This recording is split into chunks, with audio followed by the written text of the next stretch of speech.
พี่น้องเบิ่งแดดตัวนี้เด้อนี่แดดพี่น้องพวกแนมไปทางพวกมืดมาแล้วมืดผ้ามืดฝนมาแล้วดำเปื้อๆมาแล้วพี่น้องอ้าตัวบ่ฮู้ว่าสิตกหรือบ่เด้อนั่นนี่พี่น้องเอ้ย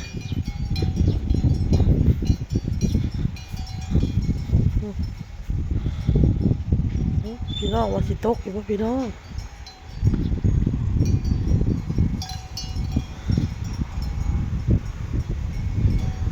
ช่วยมันไหลไปทางพวกพี่น้องไหลไปทางพวก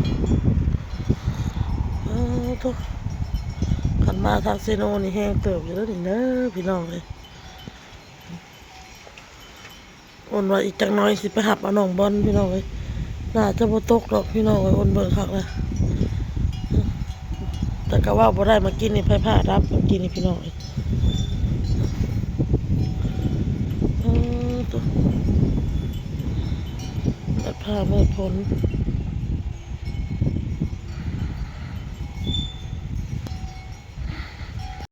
มาต่อพี่น้องมาต่อเบิ่งออโต้จะเป็นอย่างพี่น้องค่ะคือแบบจกก้นจกก้อยจกหำอยู่จะเป็นอย่างแล่นไปแล่นมาอยู่แบบคือแบบมุดมัดคือแบบจักเพิ่นเป็นอย่างนะพี่น้องเลยน่าจะได้อีเพาะมาเลยค่ะโอ้ยฝนตกอลีเด้อพี่น้องเด้อตกมื้อเว้นนี่ตกแห้งๆอ้นบ่ได้ออกมาถ่ายผ้าดังเปงปังเปงปังพี่น้องเอ้ยแล้วก็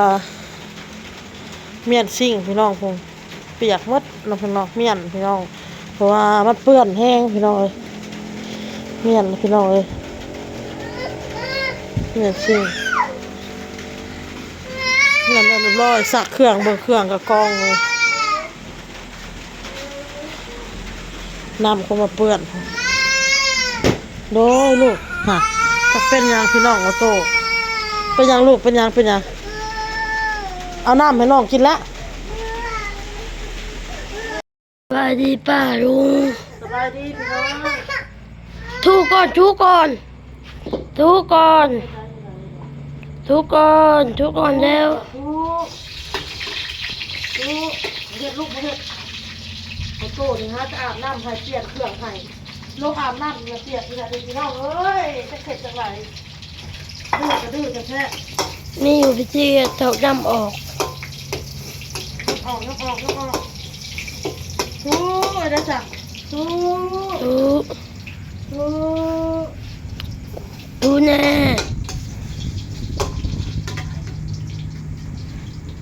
อ้นจะมาเห็ดกับข้าวแล้วพี่น้องแล้วทอดไข่แล้วก็ทีพัดที่ขวบหมู3 ชั้นใส่ผักบุ้งพี่น้อง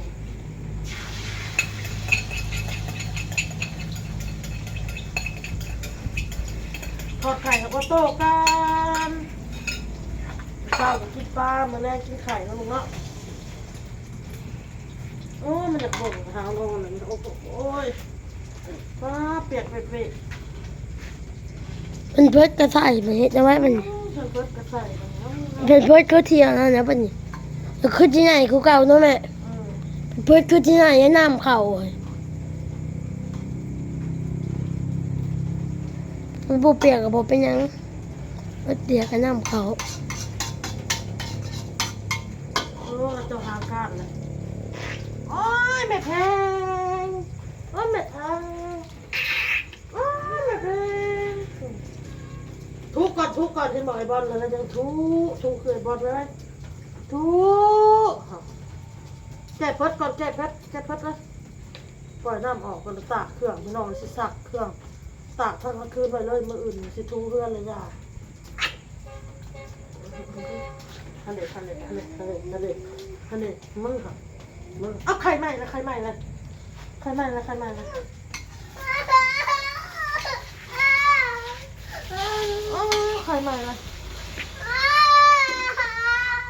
ลูกไข่ใหม่เลยนี่ทอดไข่ลูกแล้วนะเราไปอยู่นะโอ้แล้วเรียบร้อยพี่น้องนี่ทอดไข่หมู3 ชั้นอ้นกับซอยแล้วเรียบร้อยพี่น้องกระเทียมพี่น้อง ล้างผักโบกพี่น้องเลยมันอยากเหี่ยวเนาะพี่เนาะก็เลยบอกว่าปลาหอมมืออื่นแฮะสิเหี่ยวคักพี่น้องเลยต้นก็เลยมาทำการขั่วใส่หมูสามสั้นพี่น้องทอดไข่สู่ลูกกินเนาะพี่น้องเนาะ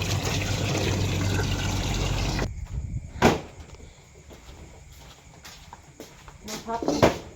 นี่ต่อพี่น้อง วางก็ไปเลยวะเจ๋งเลยเอาเปิดหน่อย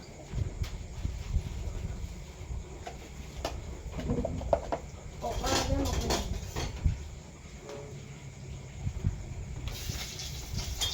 แล้วก็เผาดึงดอกดึงเผาแล้วเจ๊ สามสั้นพี่น้อง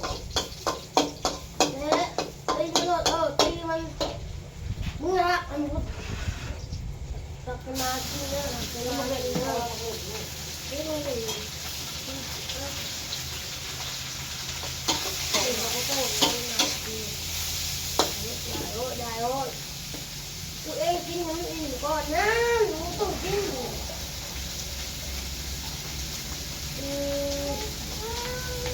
นี่เอามาที่นี่ไปกินมาได้เนี่ยที่เรามาที่นี่มาเอามาเนี่ยน้องมาให้เนี่ยน้องมาให้อันไหนเนี่ยมาได้เนี่ยที่นี่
อย่านะไปหา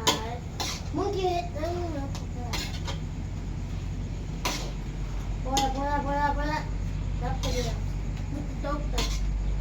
ลุกเลยกินเลยว่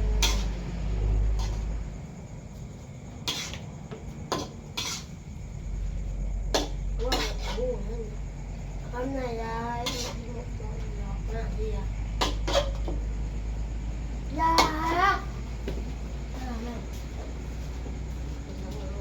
มึงเอามากินเลยมึงเอามากินอยู่ไหนกินมาเด็กบอกมึงเอาไปว่าไอ้นี่ไม่ได้คือกูอยู่ตักใหญ่แม่ไม่ได้เป็นไงมึงรู้เจ็บโยนใกล้มึงไม่ได้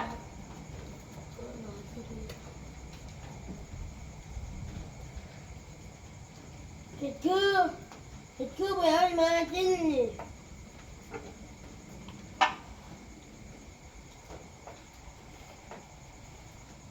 มากันย่ามันตกนะ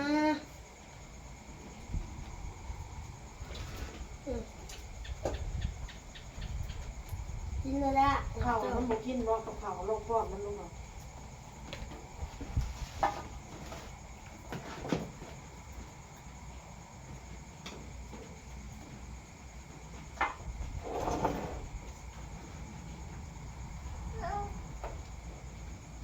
ยังตามน้ำบอก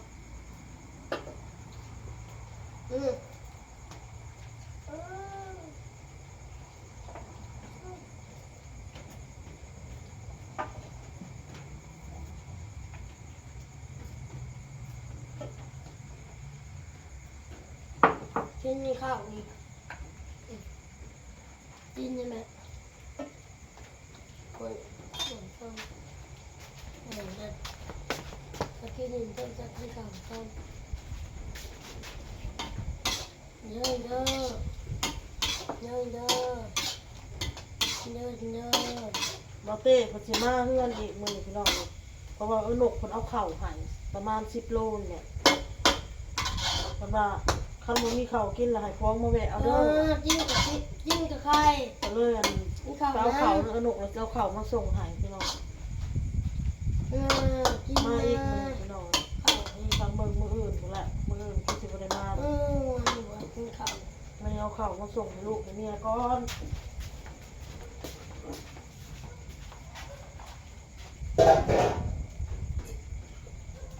ก็ยินไม่ยินในข้าว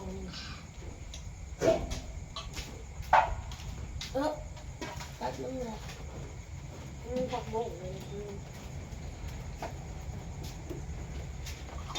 ดูมือกันเราจะบีบคอเขาจะกินได้นุดเอาปอดบอกว่าเมืองเขา ไปกินนะกินมือมันแบบมันใส่ไข่ลายเนี่ยก็หมดแล้วนั่นมันออกว่า ลืมใส่น้ำตาลขาดน้ำตาลไม่ได้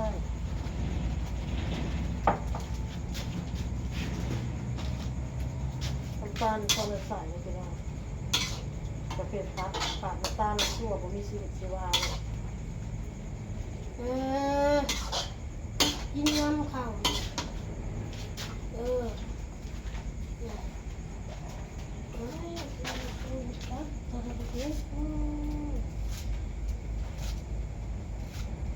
กินเป็นบอกแฟนไปนี่นะเกิดอะไรเนี่ย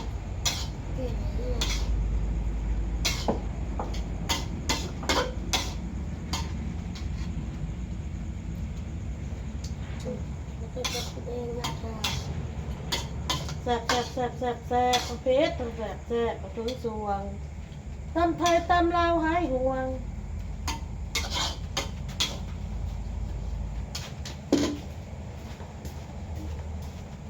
กินต้องกินนะเบาบ่ได้กินกระไข่นะบ่ได้กินกระไข่นะแล้วก็ของความกินกระไข่บ่ได้มันบ่อิ่มถ้ากินข้าวก็กินน้ำก็จะอิ่ม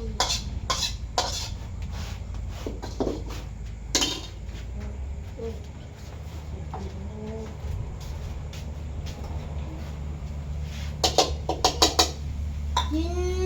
มันต้องกินซะนะจ้ะเพื่อนๆกินซะถ้าเพื่อนแม่ไม่หมดกินใช่ไหม คุณมากินบ่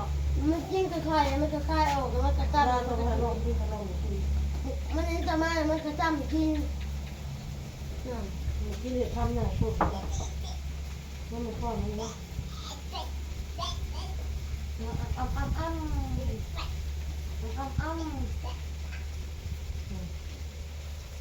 จะก็มันร้อนบ่หมูร้อนนะวะ มันเอี่ยมมันยามันต้องป้อน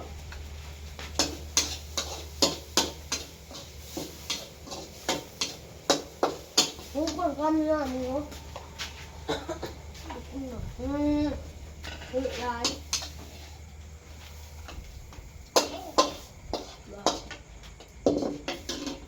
กินอยู่กินอยู่บ่กินอยู่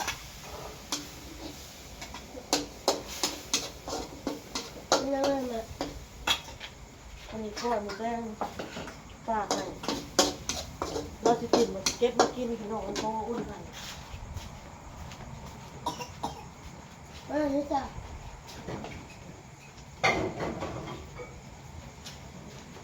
อันนี้ก็พอใส่เนี่ยปลา ตอนนี้ได้อะเอาเลยอะรับประโยชน์รับประโยชน์รับประโยชน์โอ้ยจะกินน่ะ ขาพอมาแบบพอดีบอเต้มากพอดีกินข้าวเลย มันกินน่ะยาพะโนอันนี้เอาหน่อยไว้เอาหน่อยที่ไว้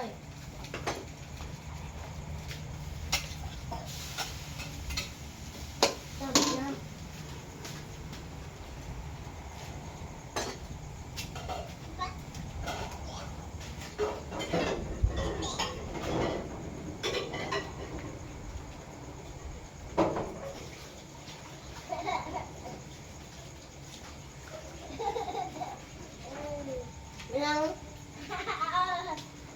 เอ้าเป็นนังน่ะ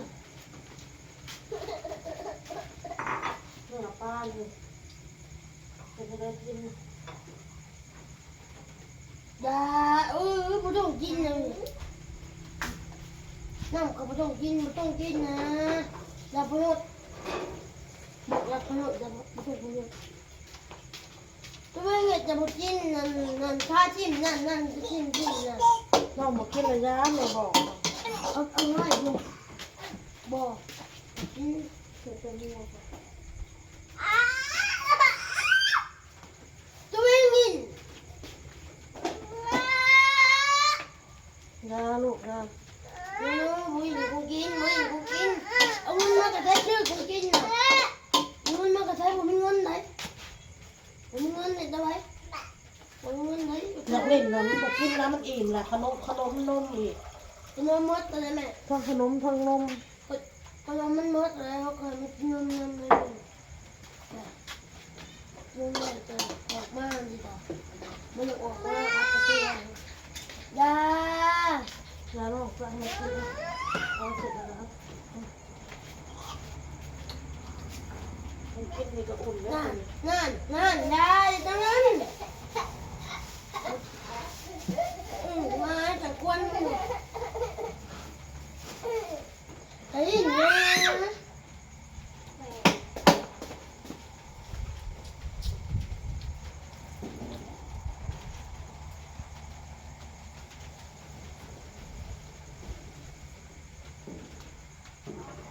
ยาเฮ็ดจังนั้น ไม่ได้หรอกหมอไม่ได้หรอก แต่ก็มึงเนี่ยมันจุกมันเอาที่ปากมันจะคายออก เอาคือหัวเสยเห็ดนั่นน่ะนะ เอาที่ปากจะคายออกเอาที่ปากจะคายออก อย่าเห็ดนั่น จะมึงเนี่ยนะจะมึงเนี่ยนะแต่ว่ามันจะยุดนะเนี่ย อย่าพูดว่า เว้ยอยู่เว้ยบุจินกับเว้ย เบิ่งพี่น้องเบิ่งใกล้ มาบุจินเว้ยบุจินเว้ยเพิ่น เสร็จอะไรเบิ่งยา นี่แม่พอกิน ยาลูกบ่เฮ็ดลูกไปเลยเด้อพี่น้องเด้อคลิปนี้พ่อกับคลิปหน้าจ้ะบาย บายแล้ว บายทุทุ ดูสักบาย งามบ่เฮ็ดก็บ่เฮ็ดพี่น้องเลย ตะกี้